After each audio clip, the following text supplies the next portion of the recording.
Jardinage, permaculture, biodiversité, avenir. Bienvenue sur les podcasts 100% nature et jardin de Rustica. Bonjour Pierre. Bonjour Amandine, bonjour à tous. Alors aujourd'hui nous allons parler du bassin en PVC souple. Comment réaliser un bassin en PVC dans son jardin?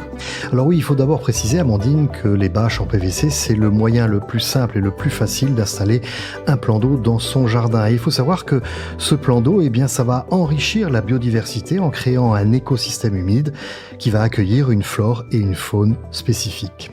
Il y a des aspects esthétiques et décoratifs également. Alors oui, créer un bassin dans son jardin, ça va apporter un plus au niveau esthétique et puis comme on le disait tout à l'heure, un plus au niveau écologique. Et un point d'observation pour les enfants. Observation pour les enfants, c'est intéressant, oui, parce que autour du bassin, il va y avoir toute une faune qui va s'installer, des libellules, des petites grenouilles, éventuellement des poissons qui vont permettre d'être un véritable observatoire pour les jeunes enfants. Alors je n'ai pas de bassin, je souhaite en installer un. Que faire avant de débuter? Alors la première chose, c'est choisir l'emplacement de son bassin. On va choisir un endroit qui sera exposé au soleil, mais pas trop. Une bonne demi-journée de soleil est suffisante. On va ensuite définir la surface de son bassin, entre 3 et 5 mètres carrés. Et puis avoir au fond du bassin une profondeur d'environ 60 cm. C'est important parce que ça va permettre à la faune, à la flore, les micro-organismes de se réfugier au cas où le bassin gèlerait pendant l'hiver. J'imagine que le choix du matériau a toute son importance. Alors oui, en ce qui nous concerne, nous avons choisi aujourd'hui la membrane souple en PVC parce qu'elle est très facile à mettre en œuvre pour le jardinier amateur et puis surtout, elle s'adapte à tous les profils de jardin. Comment dissimuler la bâche noire? Car effectivement, ce n'est pas toujours très esthétique. C'est vrai que très souvent, on a des petits boudins noirs qui sont au bord du bassin et qu'on a du mal à cacher. Mais justement, le principe, c'est de les dissimuler avec du gravier, des enrochements, des galets et pourquoi pas des plantes aquatiques qui vont justement dissimuler cette membrane et la faire complètement disparaître en créant ainsi l'illusion qu'on a un plan d'eau parfaitement naturel. Il y a des pour et des contre quand on installe du plastique dans le jardin.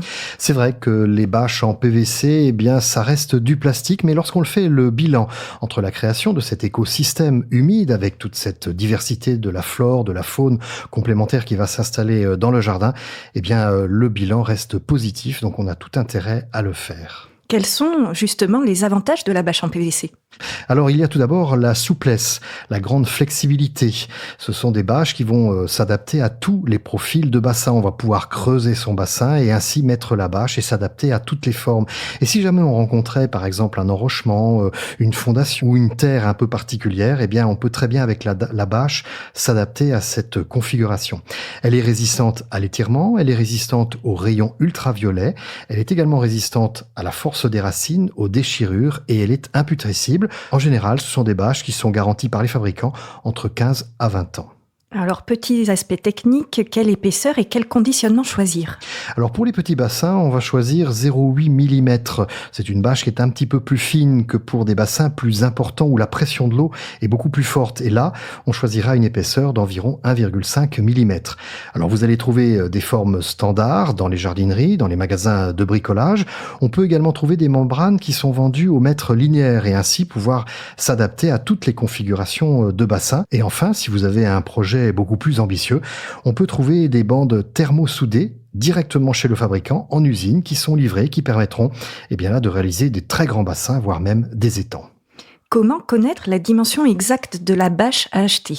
Alors c'est vrai que pour le jardinier, c'est un problème. Comment calculer la surface exacte de bâche nécessaire? Pour cela, il y a un petit truc. Il faut additionner 2 fois la profondeur du bassin, à la largeur et à la longueur du bassin.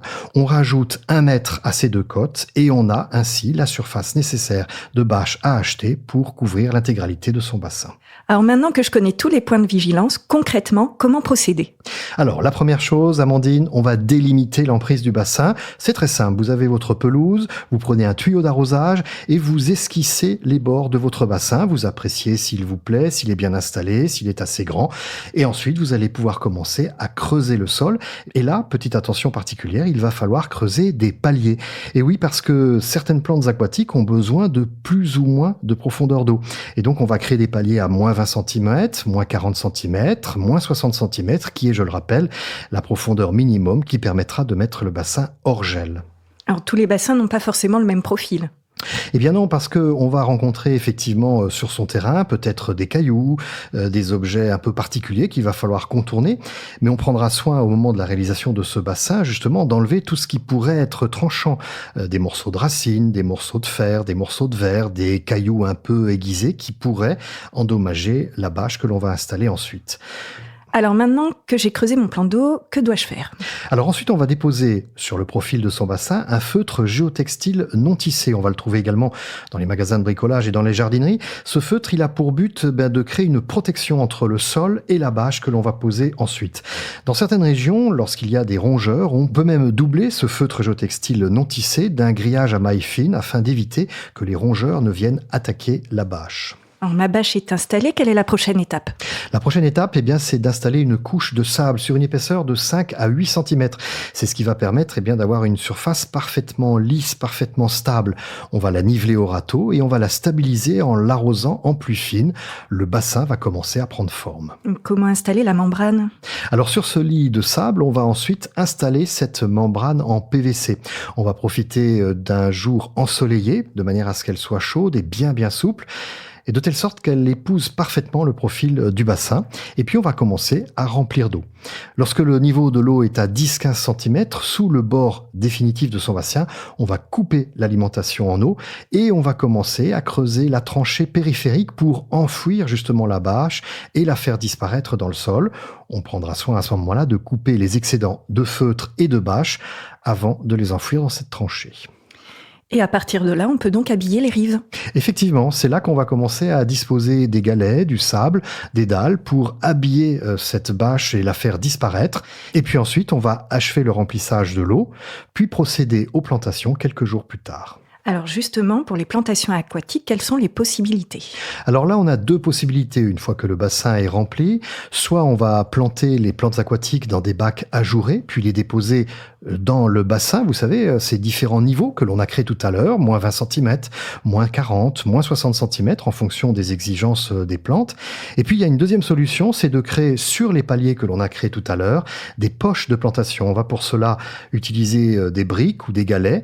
On va mettre de la terre un petit peu argileuse, installer les plantes directement dans le bassin et on va recouvrir de gravier pour empêcher justement que les fines particules de terre ne se dispersent dans l'eau. Alors maintenant que j'ai tous les conseils qu'il faut, une dernière question. En matière de sécurité, y a-t-il une vigilance particulière ? Et oui, lorsque le jardin est utilisé par des jeunes enfants ou par des animaux domestiques, pour éviter tout risque de noyade, dans un premier temps, il est conseillé de clore le bassin avec un grillage ou de l'installer dans un coin du jardin que l'on peut sécuriser par un grillage. Merci Pierre pour ces précieux conseils. À bientôt dans un nouveau podcast. Merci Amandine, à très vite. Merci d'avoir suivi notre podcast et retrouvez tous nos conseils en kiosque dans le magazine Rustica ou sur rustica.fr.